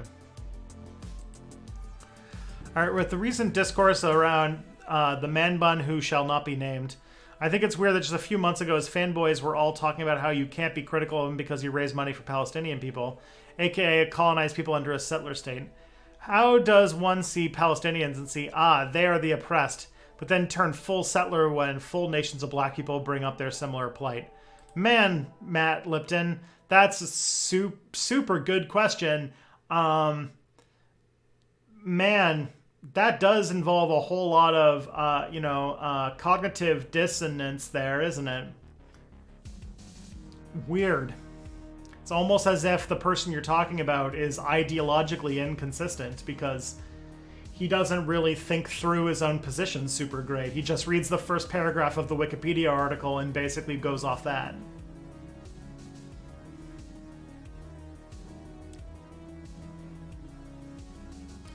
What are my thoughts on Dengism? It's let's do communism by doing capitalism. It's a fucking joke.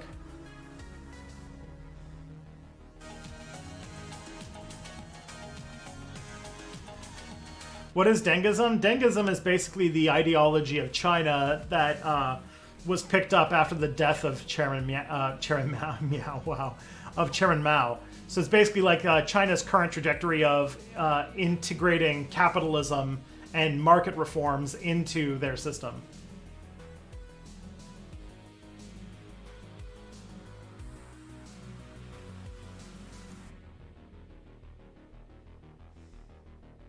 Yeah, state capitalism, more or less, yeah.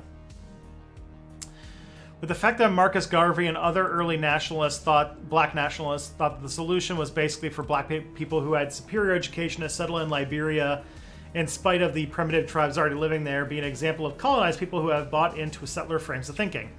Why, yes, Matt Lipton, that is definitely a thing. That is a disturbing part of what was part of black nationalism. Not like in the early 20th century. It was also a bigger issue in the late 19th century. But luckily, that's not a thing that is common anymore. I don't think anyone's down for colonizing Liberia as a method of making a homeland for black people anymore. Because, the world wars kind of showed that nationalism in that kind of way is a bit of a problem. But that doesn't also subtract that, Marcus Garvey has done a lot of important work for the heightening of the consciousness of black people to build a common identity, to build a common struggle. So, yeah.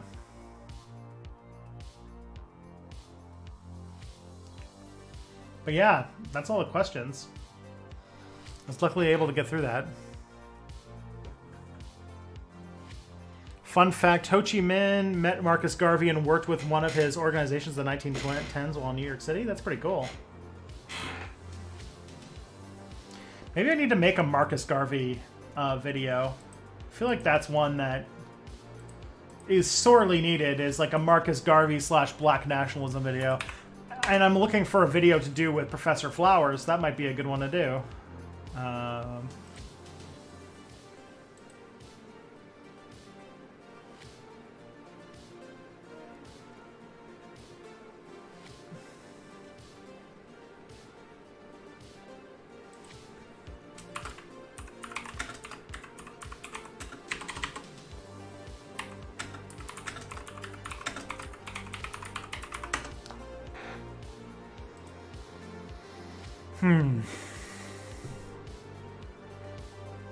Do I know of any good leftist organizations in Canada that there is to join? I'm not a huge fan of our Communist Party, and it's kind of insignificant. Anarchists or Marxist orgs don't matter. I'm in BC.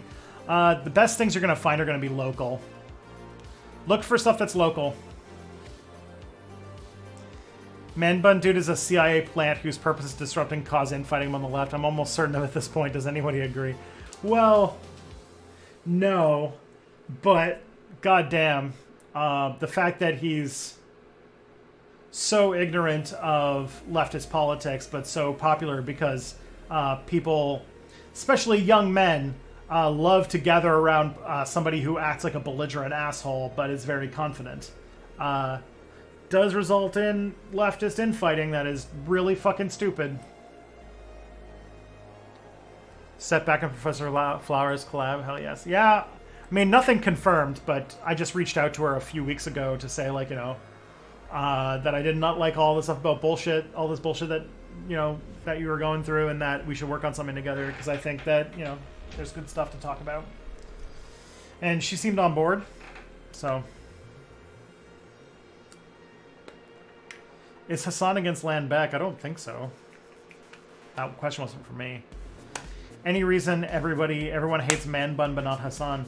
Hassan is, I don't know what is like. On the one hand, another person has directed tons of hatred towards small black creators because he doesn't understand what black nationalism is. But on the other hand, Hassan bought House. Equally bad.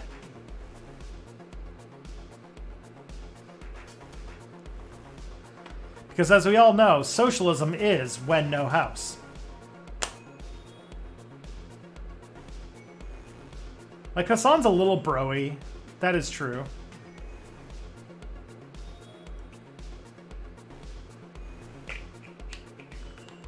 But he's never been a sex pest. He's never, pushed transphobia. He's never, potentially groomed teenagers. So, no.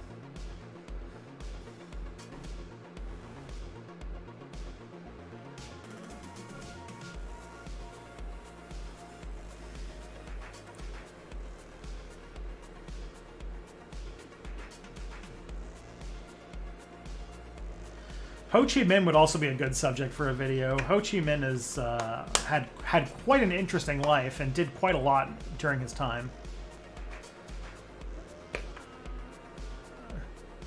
Sure, you discussed Dave Chappelle at some point. The latest transphobia is so painful, and he just doesn't get it. Yeah, it's pretty sad.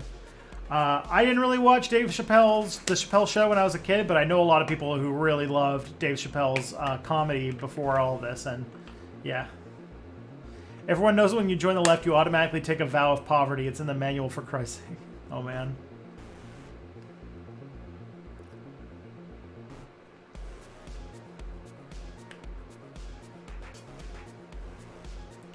Ho Chi Minh was a giant. Yeah. Dude did so much with his life. Like, so much. Holy shit. Similarly, any good leftist books about Vietnam War from the perspective of the Vietnamese? I only have read one book on the Vietnam War that's from the perspective of the Vietnamese, and it was a book called The Sorrow of War by Bao Ninh.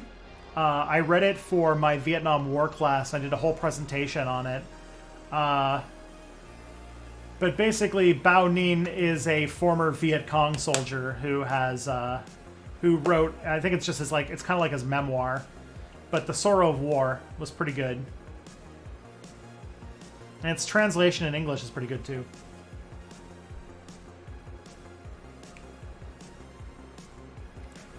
If Hassan could afford an expensive house but chose to live below his means, wouldn't that be gentrification?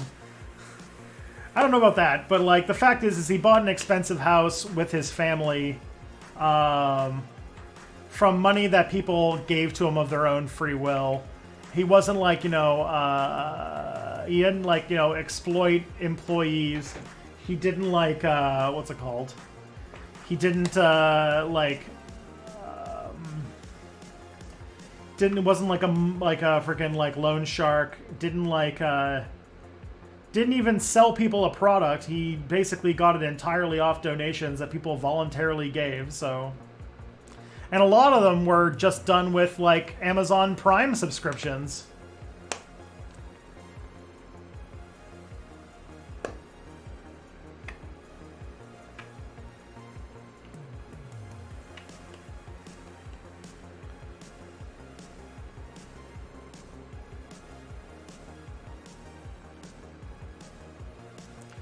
Have you heard about the protests at Fairy Creek and Old Growth Logging in BC? It's become Canada's largest act of civil disobedience. Over 1,100 people have been arrested. Wow. I have not heard about that. That's wild. Go those people. Yeah, because the high price of wood is leading to people wanting to increase lumber production. And going for old growth forest is, you know... you know, gotta protect it, because yeah, capitalism will just chew it all up. And old growth forest is called old growth for a reason. You can't just like, you know, can't just make it.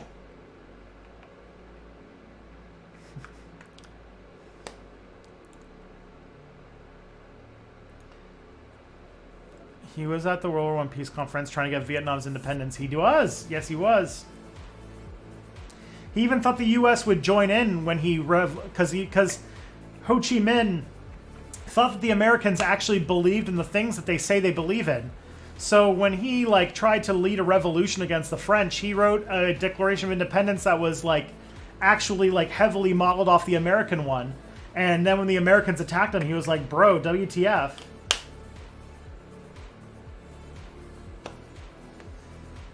I mean, do you think I'm lying? I just think that you're like, you know, misunderstanding what Professor Flowers was saying, and also, I'm not like, you know, I'm not gonna sift through a fucking 4-hour stream to come to the conclusion that somebody who, in a video, very loudly and very clearly said that she does not believe in genocide because that's insane.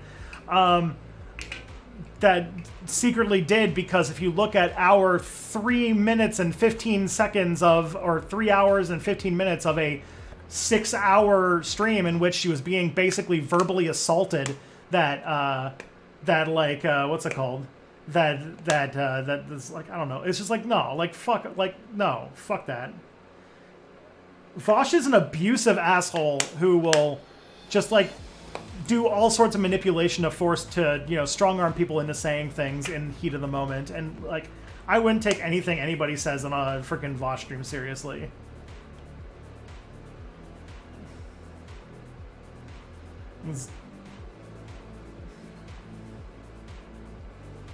Least of all him himself.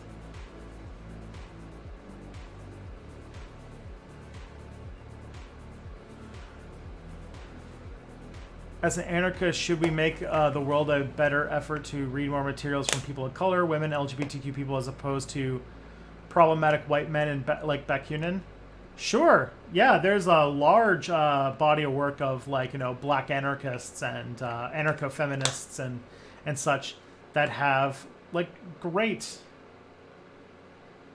content to go for. What about her own video before she ever spoke to him?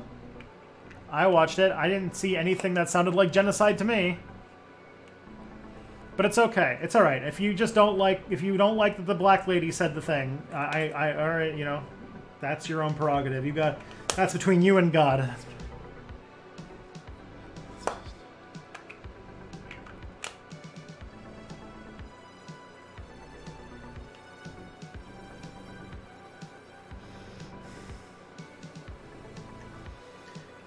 I think it's just important to note that, you know, decolonization is a much more complex thing than you're making it out to be. And that people who don't have experience or don't live through, who don't experience racism and don't experience, you know, the blunt end of colonization, don't really have a lot to say on, you know, what colonized people do in response to their oppression.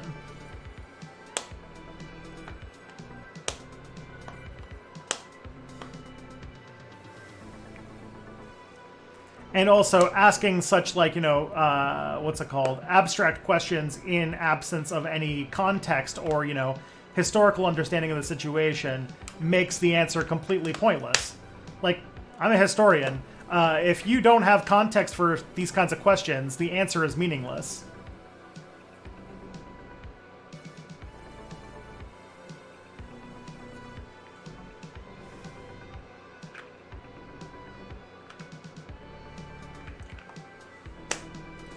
I'm really blown away by how, like, yeah, like, what's it called? I'm honestly surprised that indigenous people aren't, you know, more out for revenge.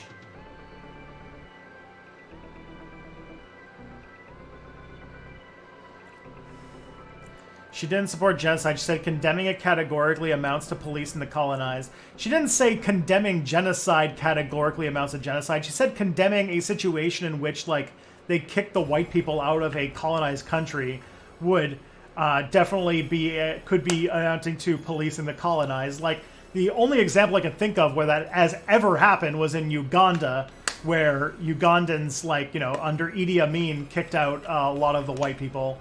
But, like, this is a thing that has not happened in the process of decolonization. All of the, like, white people leaving has been on their own volition. Like,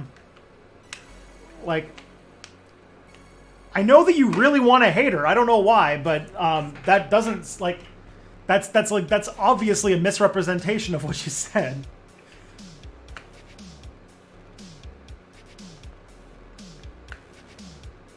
Kicking all the white people out would not be genocide. No. Genocide is the targeted mass murder of a group of people. You might be able to make the claim that it's ethnic cleansing, but even so, that's also, you know, got a few more distinctions on top of that. And it would be very context dependent, obviously. The Haitian Revolution, yeah. Was the Haitian Revolution genocide because they kicked all of the French slave owners out of Haiti? Oh my God!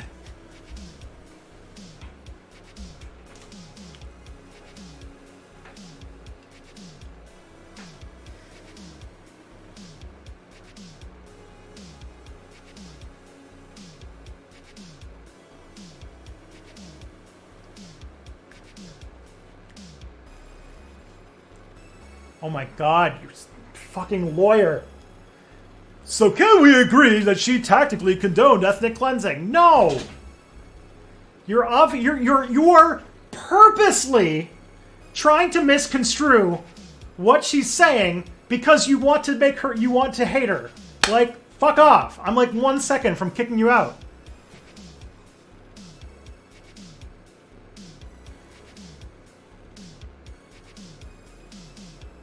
Idi Amin's thing was more about nationalism, how ultra-nationalism leads to cleansing. Yeah, it is definitely fucked up.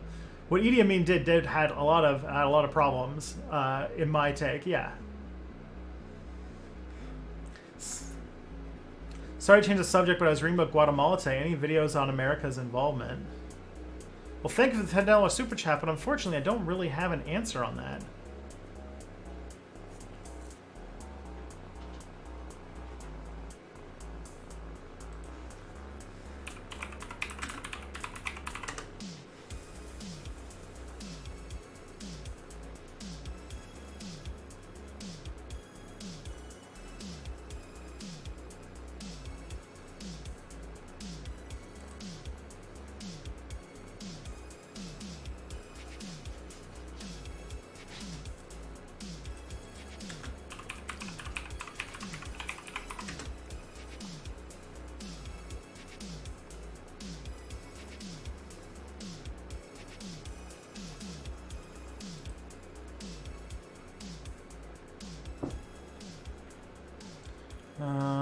Where we go? Sorry, I was just looking up something. But like, this is also like what's it called? The whole thing, like, that has never happened. There's like, what's it called? With like the exception of Uganda, which was a kind of fucked up situation in and of itself, like the like mass ethnic cleansing of white people in the process of decolonization has never happened. It's a factant. It is an untruth. Maybe we should talk about things that actually have happened or are likely to happen instead of like counting about how many ethnic cleansings can dance on the head of a pin or something. I don't know.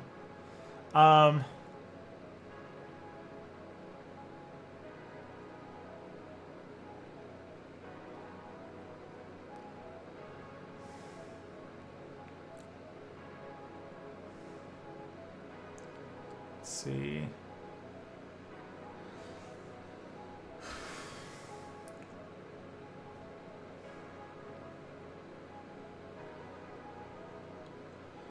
I'm just reading through. I'm all for the protesters' opponents pointing out that elected band councils are in support of the logging, but hereditary chiefs are against it, unsure what to think.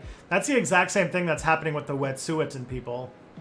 And yeah, who'd have known that the government, that the elected council that the white government imposed on them and said, this is the one that we're going to deal with, said yes to economic exploitation of their ancestral territory, while the, legitimate indigenous government that they made for themselves says no. Huh.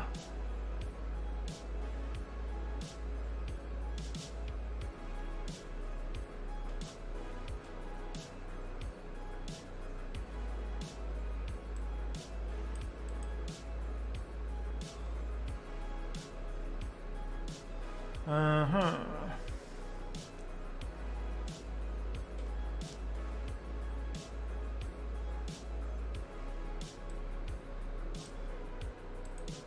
Is this essentially okay? This reminds me of Lula talking about the blue-eyed devils. A white face is what the oppressed frequently see. Rather than being offended, do better. Yeah.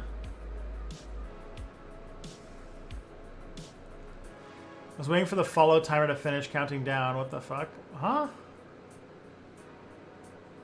Oh. I have a follow timer on my chat? Okay.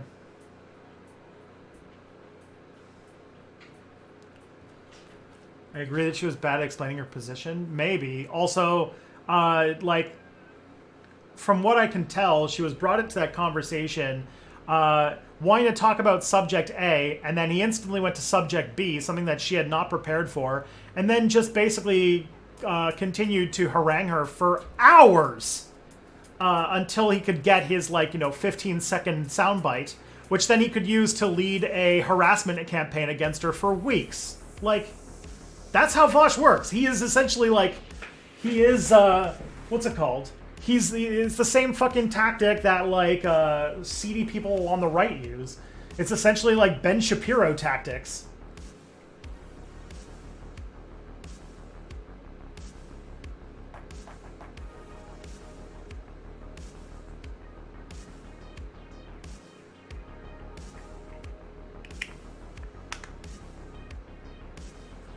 It's just like Destiny. Yeah, basically. They don't really care about, like, you know, getting to the truth or understanding each other or, you know, seeing things in complex fashions. They care about winning. It's a debate. Debates are about winning and destroying. If you don't destroy and win, then what's the point of having conversations, right? Don't you know that all conversations are not about mutually understanding and growing from each other's knowledge? They're about dominating and destroying them with facts and logic. I hate that whole fucking scene, man.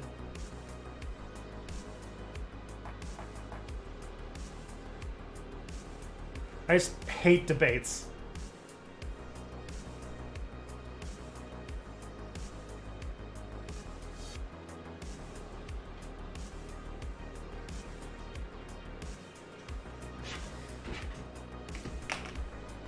I think Romeo's starting to claw into the door to get in. Are debates inherently flawed forms of discussion then? I mean, it depends upon what your definition of a debate is. Like, there's been great debates in the academic sphere that are about having both sides of an argument flesh out their positions and then, you know, coming to some sort of either third position or at least understanding what points of disagreement they come on. But a lot of, like, online shit is just, like, treating it like it's WWE wrestling, where it's not about understanding, it's not about learning, it's not about growing, it's about winning at all costs. Truth be damned. And I fucking hate that shit. I hate that shit. I hate the thinking that leads to that shit. What are leftist meetup groups typically like? Are they as aggressive as they often are online? Depends on the group. I've hung out with, like, leftists where they've been super, super chill, and I have been in some rooms where, yeah, everyone's super intense. It really depends a lot on what kind of gang you've got.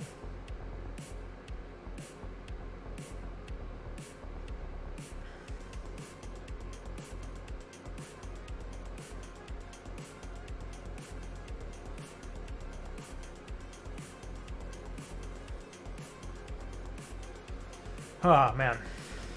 I have wrecked my throat. That facts and logic thing made my throat hurt.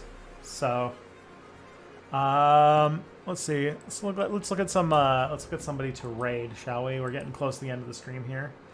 Who's good? Who's good for raiding? Aw, Irene. I haven't raided Irene in ages. Let's go raid Irene.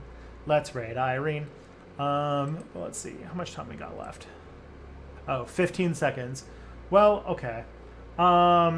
Everybody, this has been great. I will say that you guys are great. I'll be back on Thursday with Mia at noon for the Thursday Discourse. But until then, you know, take care of yourselves, take care of each other, be good, be kind. And, you know, I'll see you another time.